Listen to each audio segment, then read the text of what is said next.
And then note, verse 6, we start a new section within the narrative of Ruth 1. And observe here that the narration slows down. We've gone this rapid pace, but now it's going to zero in on the speech, the actions, the discussion, and so forth of Naomi and her daughters-in-law. So here in verse 6, it says, "Then she arose with her daughters-in-laws to return from the country of Moab. For she had heard in the fields of Moab that the Lord had visited his people and given them food." So this is a little bit of positive word, right? 10 years later, there's been a famine all this time, but now God's visited. How did he visit? He visited in a way of bringing rain and lifting the famine. And she hears this, and she decides to go home. Now, again, back to what I was saying about Bethlehem, the word used here, what God gave them, lachem, food. That connection with house of bread now has bread.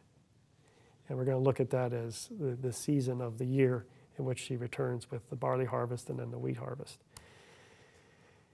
So verse 7, "So she set out from the place where she was with her 2 daughters-in-law, and they went on their way to return to the land of Judah."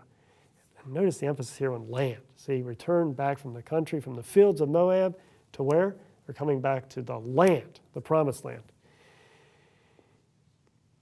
But verse 8 is kind of a surprise. "But Naomi said to her 2 daughters-in-law, 'Go, return, each of you to her mother's house.'"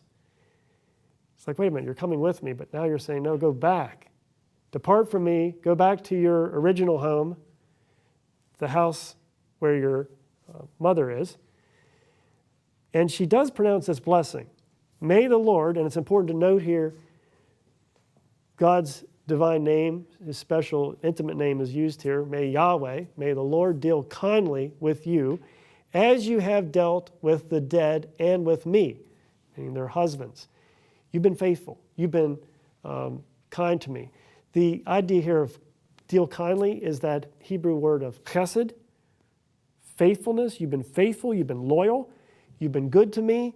And may God reward you in this new era of your life now. So may God deal with you as you've dealt with the dead. Then verse 9. "The Lord grant that you may find rest," idea of rest and peace, "each of you in the house of her husband." Then she kissed them, and they lifted up their voices and wept. Again, think of their situation here. Then they said to her, "No, we will return with you. We don't want to go back home.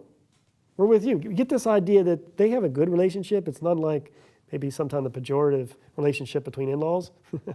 Here, it's not that. They have a good relationship together.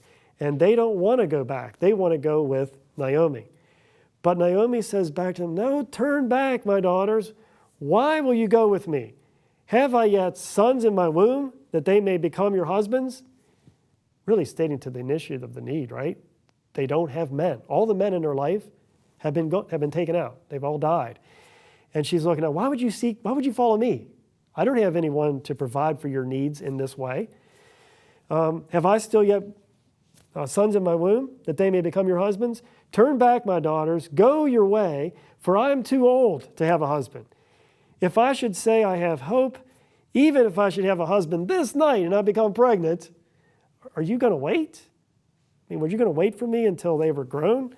Would you therefore refrain from marrying? No, my daughters, for it is exceedingly, look at the word, bitter to me for your sake that the hand of the Lord has gone out against me.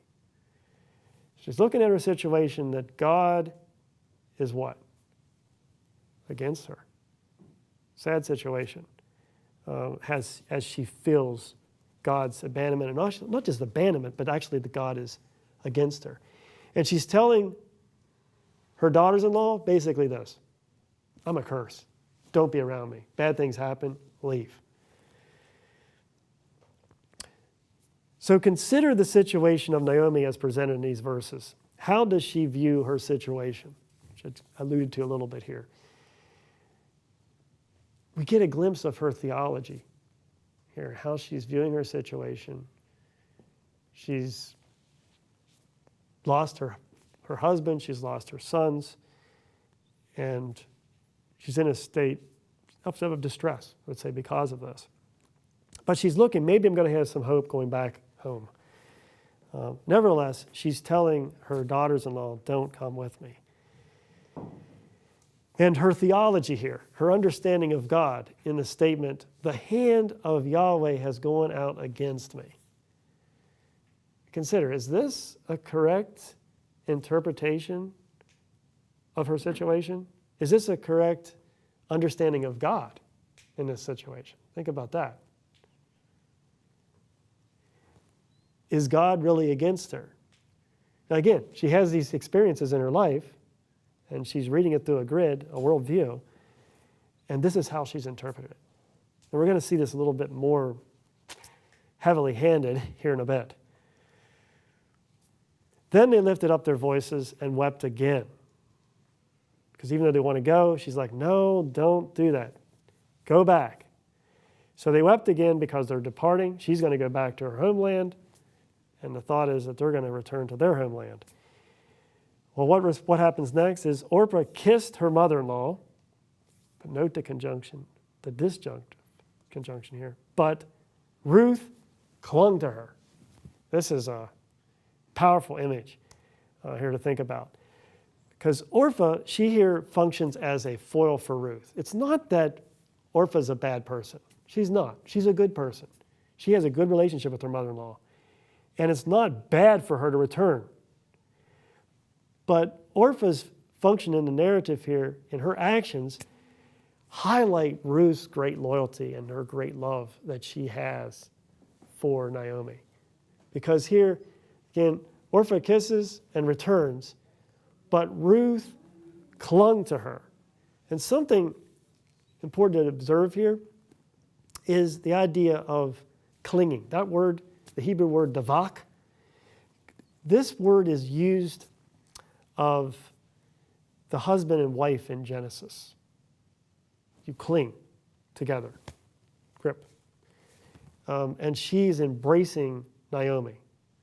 Now, we don't want to think overtures of marriage here. That's not what's going on. But it's this great, deep relationship that the two have. And it is emphasizing that closeness in this relationship.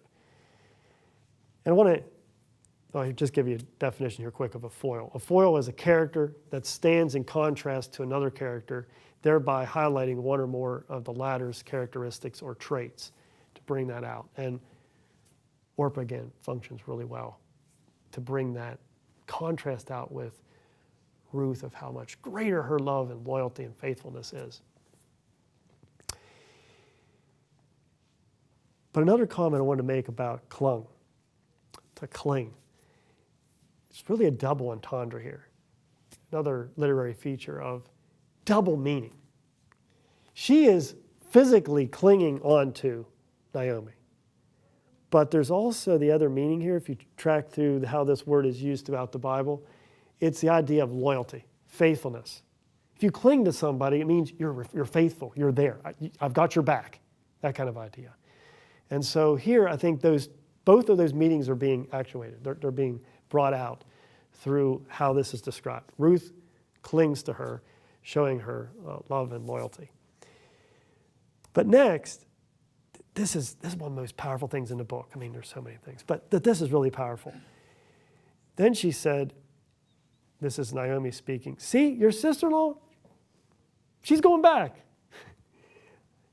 She's going back to her people and to her gods, or could be translated her God. Return after your sister-in-law. And we're going to look here in a bit what Ruth's response is to this. But first, just a little side note. Her God or her gods. There's different translations. The underlying Hebrew word here is plural. But think about the word even used of God in the Bible is plural, and we mean singular by it. It's a use of the term to mean, it's a plural of respect, is what it can be. So here, if you look in Judges 11:24 or 1 Kings 11:33, both they provide examples of a plural form of Elohim, God, used to refer to a singular pagan deity. So it's not just used in the singular to refer to the true God, it's also used to refer to pagan deities. So I think here what may be happening, and it just shows where Naomi is, she's actually telling Ruth to not only go back to your mother, but go back to your God. Or God's. Anyway, it's still a bad situation, right? But you see where she's at with her understanding of God's against her. Don't be with me. This isn't going to be a blessing for you. Just go back to your former religion, go back to your God. Sad thing to think about it in that way. But look at Ruth's response. This is awesome. But Ruth said, "Do not urge me to leave you or to return from following you." Like basically, stop. I don't want to go back. I want to be with you. And then she says this beautiful oath, which some people refer to even as they make oaths, right? "For where you go, I will go." I'm telling you, I'm with you. "Where you lodge, I will lodge. Your people shall be my people, and your God, my God." This is so important to see. She's clearly becoming a Yahwist, believing in the true God.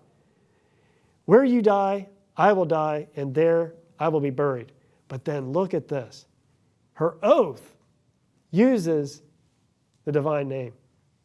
Not the generic term God, but Yahweh, Lord. "May the Lord do so to me, and more also, if anything but death parts me from you." This is my study of this. I thought, this phrase is used throughout the Old Testament.